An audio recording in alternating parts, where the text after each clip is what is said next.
is going on, everybody? How is everybody doing today? So you guys seem to enjoy the 10 Pacers trade idea video that I did a couple days ago because Shams came out with the reports how the Pacers are looking to rebuild.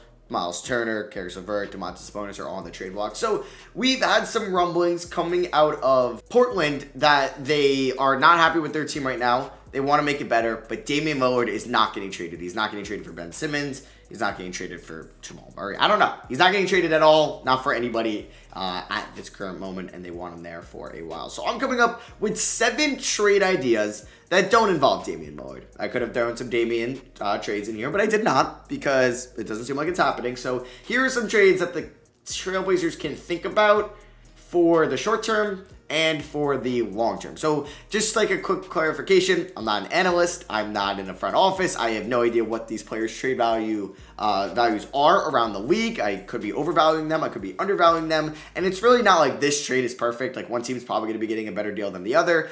It's just really the idea of the Cavs, or this Cavs is the first one, but like the Blazers trading either it's McCollum, either it's Nurkic, either it's somebody like that, or they go out and they end up maybe getting some young guys or maybe some guys that are still good right now to help them win now. So don't really take these trades too seriously. Take it with a grain of salt. It's just, it is what it is. So if you guys do enjoy these, drop a thumbs up. And if you want to see maybe a Ben Simmons version of this, let me know down below, or anybody else that you think could be traded soon. So, or maybe some Knicks trade ideas. I don't know, because they've been in some trade rumors and they're not doing too hot. So the first one is the Cleveland Cavaliers trading for CJ McCollum. The Trailblazers would be getting Kevin Love and Colin Sexton in return. So to start off with the Cavs side of things, CJ McCollum's from that area, so it'd be kind of cool to pick him up. I believe he might be from Ohio. The Cavs are good. They want to make the playoffs for the first time since 2018 to show that they can finally make it without LeBron James. So that is a goal for them this season, and CJ McCollum will help you do that. And Sexton, who's out for the year, will not. So you're basically trading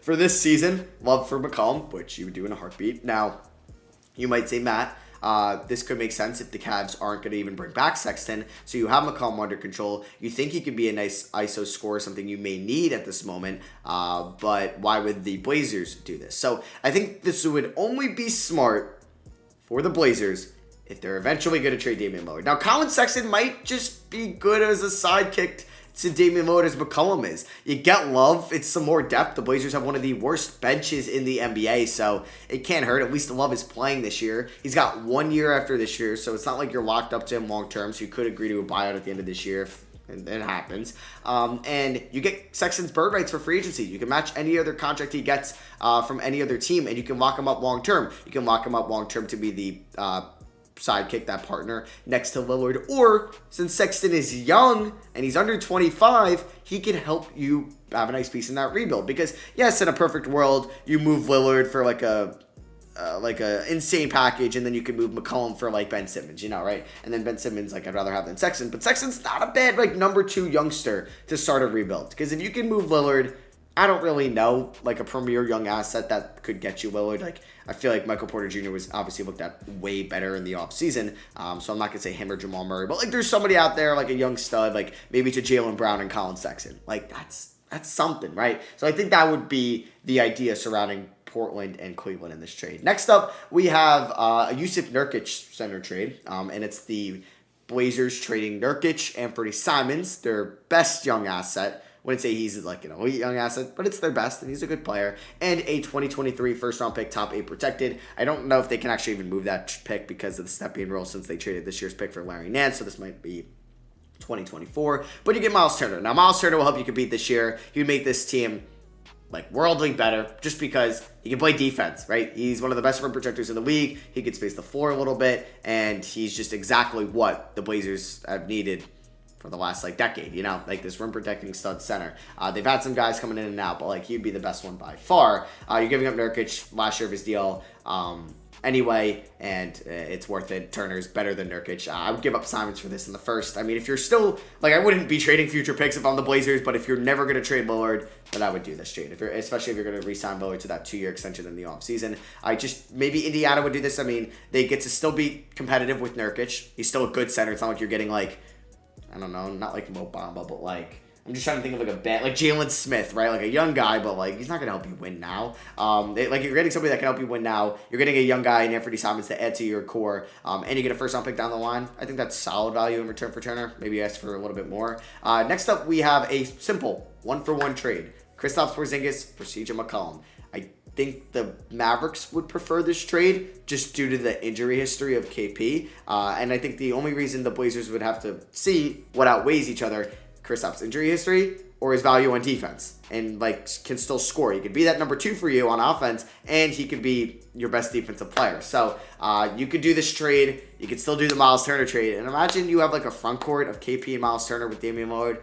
That's something. Then you got Norman Powell in there, and then you figure out who's going to play the 2 or the 3. Like you got Larry Nance. Imagine you just roll Larry Nance, KP, and Miles Turner out there. Okay, I don't think that'd be smart, but I don't know. I'm just thinking of some ideas. And the Mavericks, I would do this in a heartbeat. It's basically the same contract, but McCollum is definitely the ball handler and that ISO guy you need next to Luka. All right, so I know the Sixers said they're not going to do this one, but it might be like the trade deadline on the day. Embiid walks into Daryl Morey's office, walks into Elton Brand's office, walks into Harrison Blitz or Harrison Co., whoever the owners are, walks into their office, is like, this team can win a championship. We have a foundation. I'm not getting any younger. I'm fully healthy right now. Danny Green's not getting any younger. Tobias Harris is not getting any younger. Seth Curry's not getting any younger. It's either you trade Simmons right now or you're throwing away the season, because even if Simmons comes back, the chemistry might not be there. He might take some time to get acclimated. Like, please trade him right now. Like, I'm asking you as your star franchise guy. And they're like, all right, we obviously wanted Damian Lillard. We obviously wanted Bradley Beal. But we got to please our franchise guy, right? We got to see that we can win a championship. We got to show the fans that we're all in this year still. We settle on CJ McCollum, and you trade Ben Simmons for CJ McCollum, Anthony Simons, and a first-round pick.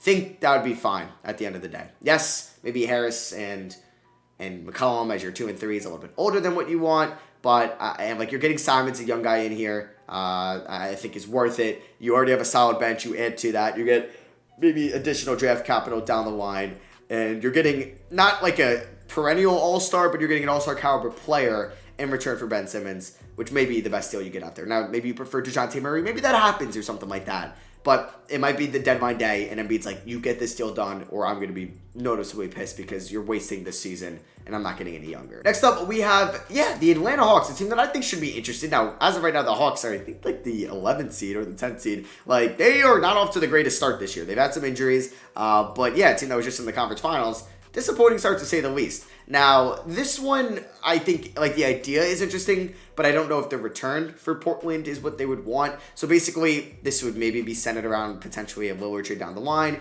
You get Bogey, who can at least help you compete. He's a nice wing piece. But you're getting Reddish, who might flourish with more minutes and maybe playing with Damian Lillard. And you get Jalen Johnson, who might be a good player. Maybe you ask for Onyeka Okongwu in this trade instead of Jalen Johnson. I think that could maybe make more sense for them if we want to maybe...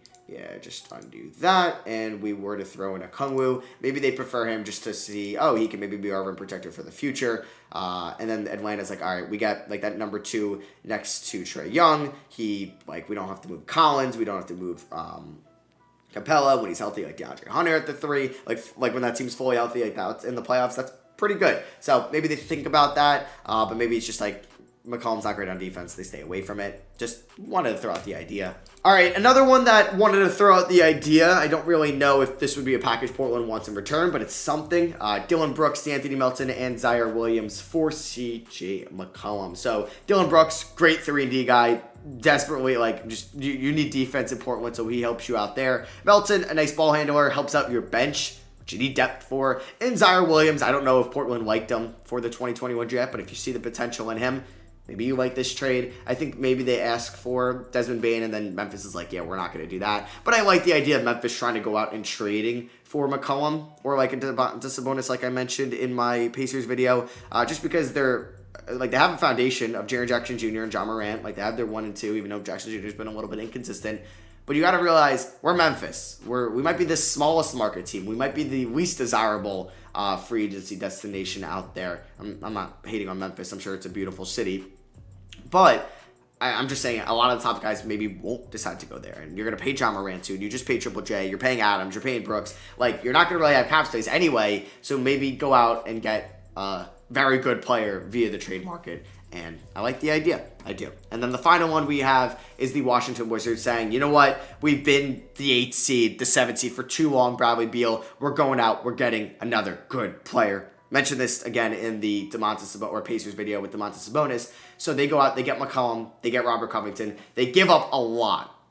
They give up Avdija, Kispert, a first, and then KCP and Bertans to make the money work. Don't know if this makes them better. Don't know if you would even need to throw in the first. Don't even know if you need to throw in Kispert and or Avdija. Probably or, not and. I'm sure maybe just if D-Hawk gets it done, you get to keep Kispert. But I like the idea of Washington maybe going out, getting McCollum, and seeing what you can do. So yeah, those are 7 offers. It was really tough to figure out another team. So if you have any ideas of like a team down below that you think could have like went out and traded for more, I'm like looking at this for the Blazers side a little bit as well. Like I don't really see any of these teams going out and trading like a notable trade for Nurkic or for McCollum. Like maybe the Celtics would be interested, but I don't think they want a package of like Richardson, maybe Smart. Like I don't know. Like I mean he was recently signed, but like we could talk about this one. This could be Marcus Smart. This could be like Josh Richardson, and this could be like I don't know. Like would you do this? I don't think like this is even failed. Dennis Schroeder can't be traded until December 15th. Or like this can't happen until January. Like yeah, Richardson might not even be able to be traded this year, but like I don't know, something like that. Like maybe you could talk it over with the Pistons and try to work out like Nasir Little. No, I feel like you would have to give up more than Nasir Little. Like maybe you're like, all right, we're willing to give up Anthony Simons, Yusuf Nurkic for Jeremy Grant. I mean, maybe that works. I don't know. Maybe you throw in a first and you think Jeremy Grant makes you that much better, possibly. And then, all right, so that's like 9 rough trades. So let me throw in one more so I can put 10 in the title. And I'm going to throw a really dumb one out for you guys, but yeah, we got Porter Jr. No, that one's stupid. I don't know, maybe you try to get like Derek White. I don't really know.